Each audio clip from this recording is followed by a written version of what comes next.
Welcome back, dear viewers. We are discussing plus 2 biology, chapter number 5, that is principles of inheritance and variation. In the last video, we have discussed about the law of independent assortment and dihybrid cross. Our today's video pertains to chromosomal theory of inheritance. So let's start with the theory. Mendel's work remained unrecognized till 1900 due to absence of wide publicity and slow communication. However, discovery of chromosomes, their application and separation during mitosis and movement during meiosis indicated some parallelism between them and hereditary factors. Walter Sutton and Theodore Boveri in the year 1902, they recognized a close parallelism between transmission of Mendel's hypothetical factor and behavior of chromosomes in sexual reproduction, that is during meiosis and fertilization. Meiosis और fertilisation के दौरान जो chromosome का behaviour था उनका एक close relation था जो मेंडल के हाइपोथेटिकल फैक्टर थे. They propose chromosomal theory of inheritance which states that Mendelian factors are located on chromosomes which show segregation and independent assortment at the time of transmission from one generation to the next generation. आइए इस diagram के माध्यम से समझते हैं जो दो chromosome है वो किस प्रकार से उनकी इंडिपेंडेंट असॉर्टमेंट होती है. हमने +1 में सेल डिवीजन में ये पढ़ा है माइटोसिस मियोसिस किस प्रकार से होती है. तो ये सेल साइकिल में आपको मालूम है G1 फेज होता है, ग्रोथ 1 फेज. इसमें ये दो क्रोमोसोम के पेयर हैं. G1 फेज के बाद प्यारे बच्चों S फेज आता है, सिंथेटिक फेज, जिसमें डीएनए की रेप्लिकेशन होती है and the chromosome becomes double. तो यहां पर ये डबल हो जाते हैं. उसके बाद मियोसिस 1 जो है एनाफेज और ये मियोसिस 2 एनाफेज. यहां पर एक मुख्य बात जो समझने जैसी है, जो मियोसिस 1 की एनाफेज 1 है that division is actually reductional division. जो क्रोमोसोम नंबर की रिडक्शन होती है दे रिड्यूस टू हाफ, वो होती है मियोसिस 1 के एनाफेज 1 पे. यहां पर जो सेंट्रोमियर है इट डज नॉट डिवाइड, यहां पर सेंट्रोमियर डिवाइड करता है. ये मुख्य डिफरेंस है. यहां पर पूरे का पूरा क्रोमोसोम जो है वो it moves to one pole and the other moves to the opposite पोल.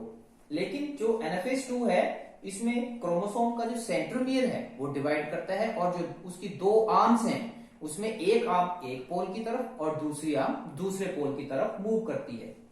इस प्रकार से जो मुख्य डिफरेंस है यहां पर ये हम देखते हैं और ये आपने अपने दिमाग में इसको बात को अच्छी तरह से बिठा लेना है. और लास्ट में meiosis 2 is simply equational division. इसमें जो प्रत्येक जर्म सेल है उसमें एक एक क्रोमोसोम की आर्म जो है वो उसमें it receives. Then the various features which support the theory they are as follows. Gametes constitute bridge between one generation and the next generation. They are of two types, sperm and ovum. एक generation और दूसरी generation के बीच में जो gametes हैं वो bridge का काम करते हैं. स्पर्म और ओवम दो प्रकार के गेमेट्स होते हैं.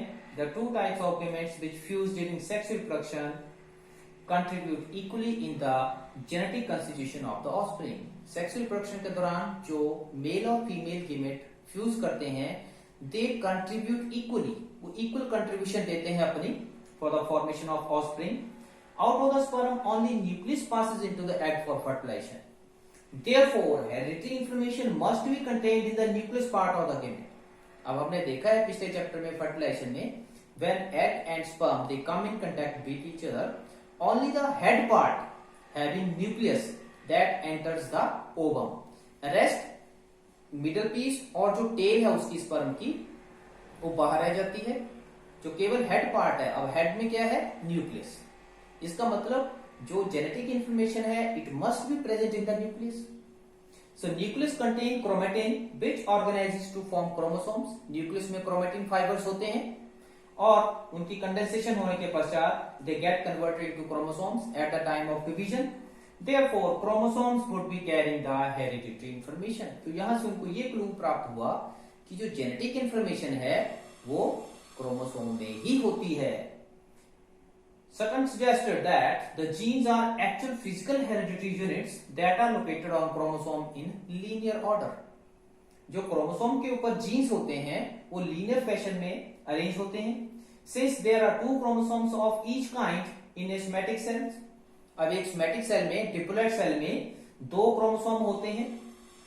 एक प्रकार के. So there must be two type of genes also, each kind. So there must be two genes of each kind, one in each of the two homologous chromosome. तो दो प्रकार के क्रोमोसोम होते हैं, तो दो प्रकार की जीन्स भी होनी चाहिए उसमें. Because the chromosome of each kind, that is homologous chromosome, separates in meiosis, it is obvious that the genes of each kind do the same. अब meiosis में homologous chromosome की separation होती है, तो homologous chromosome की separation के साथ साथ ये भी obvious है कि genes की भी separation होगी. A gamete receives only one chromosome of each type and therefore has only one gene of a trait. अब जो गेमेट होता है उसमें हमें मालूम है क्रोमोसोम की संख्या कितनी होती है, आधी.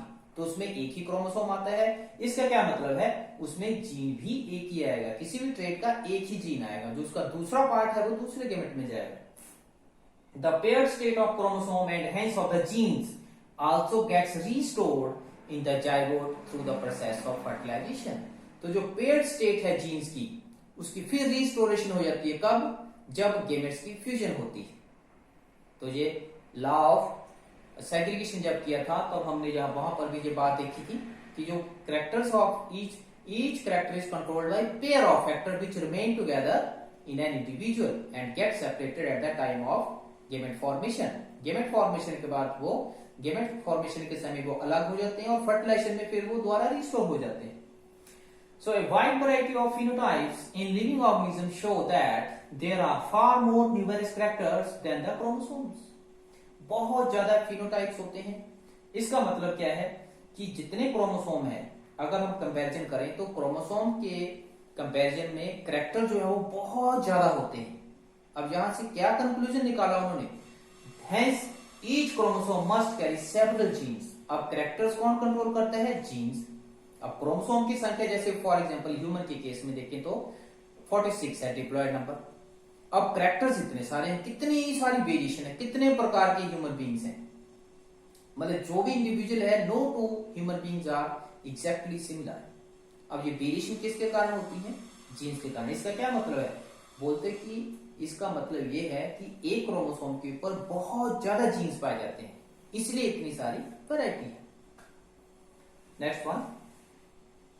Thus, the genes which actually determine the traits are carried by the chromosomes from parents through the gametes to the offspring. तो अल्टीमेटली क्या बोला उन्होंने कि जो जीन्स होते हैं which actually determine the trait. अब हमें मालूम है कि जो जीन्स हैं वो ट्रेट को या कैरेक्टर को कंट्रोल करते हैं. They are carried by the chromosome. Chromosome द्वारा वो कैरी किए जाते हैं, किसके through, through gametes. Simply.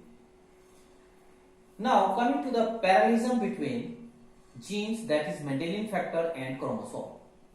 Genes as well as chromosomes are transferred from generation to generation without any change.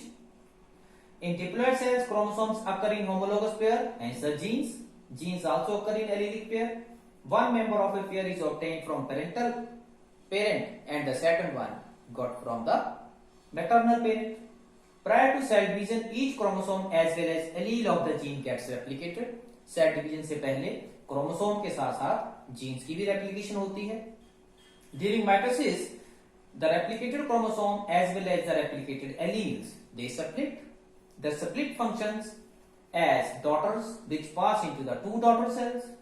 The method of replication and distribution maintain exact similarity in the genetic composition of the cells of multicellular organism. तो इस प्रकार से हम देख रहे हैं यहाँ पर जो क्रोमोसोम है और जीन्स हैं उनका बहुत गहरा संबंध है, एकदम सिमिलरिटीज है. Both segregate during gamete formation. दोनों की सेग्रीगेशन होती है जब गेमेट की फॉर्मेशन होती है, क्रोमोसोम की एज वेल एज जीन्स की. ऑब्वियसली है क्योंकि जो जीन्स हैं they are located on chromosome. तो जो चेंज क्रोमोसोम, जैसे क्रोमोसोम रेप्लिकेट करेंगे तो जीन्स भी रेप्लिकेट करेंगे, क्रोमोसोम सेपरेट करेंगे तो जीन्स भी सेपरेट करेंगे. Next one. So both segregate at the time of information. Next one. Fusion of two haploid restores the diploid chromosome number as well as the allelic pair in the offspring. तो जब द्वारा उनकी fusion होती है gametes की, तो chromosome के साथ साथ जो एलील्स होते हैं या जीन्स होते हैं उनका जो डिप्लॉयड नंबर है फिर द्वारा वो रिस्टोर हो जाता है. Both chromosome as well as allele follow law of segregation. Clear है. Both genes and chromosome show independent assortment, बिल्कुल क्लियर है. That is number of each pair separate and come together independent of other pairs. However, while chromosomes always assort independently, only those gene pairs show independent assortment which occur on different chromosomes. यहां पर ये बात ध्यान देने योग्य है कि chromosome तो इंडिपेंडेंटली असॉर्टमेंट करते ही हैं, लेकिन जीन्स जो हैं, जीन्स वो ही इंडिपेंडेंट असॉर्टमेंट करेंगे which are present on different chromosomes. यहाँ पर लिंकेज का कंसेप्ट आएगा, वो हम आगे अगले वीडियो में डिस्कस करेंगे. अब जो जीन्स लिंक्ड होंगे उनकी इंडिपेंडेंट असॉर्टमेंट नहीं होगी. The chromosomal theory of inheritance was verified by Morgan and his colleagues. They discovered the basis of variation in sex reproduction as well as proof of genes being present on the chromosome. तो Morgan ने इसको verify किया, इसके ऊपर stamp लगाई और ये theory फिर हम देखते हैं इसको. मोस्ट वाइडली एक्सेप्टेड थ्योरी है ये.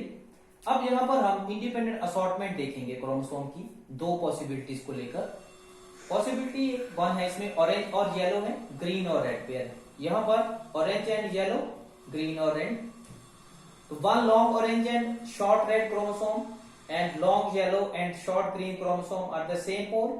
Hair long orange and short green chromosome and long yellow short red are at the same pole. ये meiosis 1 है एनाफेज का, सेम यहाँ पर meiosis 1 है. अब इसमें नेक्स्ट में हम क्या करते हैं, यहाँ पर इनकी सेपरेशन होती है. meiosis 1 में हमने देखा था सेपरेशन होने के बाद फिर आगे the cell enter the cell division में जब meiosis 2 फेस आता है तो इनका जो सेंट्रोमियर है वो डिवाइड करता है. अब यहाँ पर हम देखना ये चाहते हैं कि जो क्रोमोसोम की सेपरेशन है वो इंडिपेंडेंट हो रही है एक दूसरे की, एक दूसरे के साथ कोई लेना देना नहीं है इनका. यहाँ इस प्रकार से हम यहाँ देखते हैं ये गेमेट बनते हैं, यहाँ जर्म सेल्स, और यहाँ पर भी जर्म सेल्स होते हैं having single copy of chromosomes या single copy of diploid haploid number of chromosomes. The two possibilities of chromosome separation during germ cells formation to prove the independent assortment. तो इस प्रकार से यहाँ पर ये थ्योरी जो है वो समाप्त होती है. आज की वीडियो में प्यारे बच्चों इतना ही. अगर मेरा वीडियो आपको यूजफुल लगा हो तो इस पे कमेंट करें, शेयर करें और लाइक करें. और to get similar videos related to biology please subscribe my channel and don't forget to press bell icon to get latest updates. Thank you very much.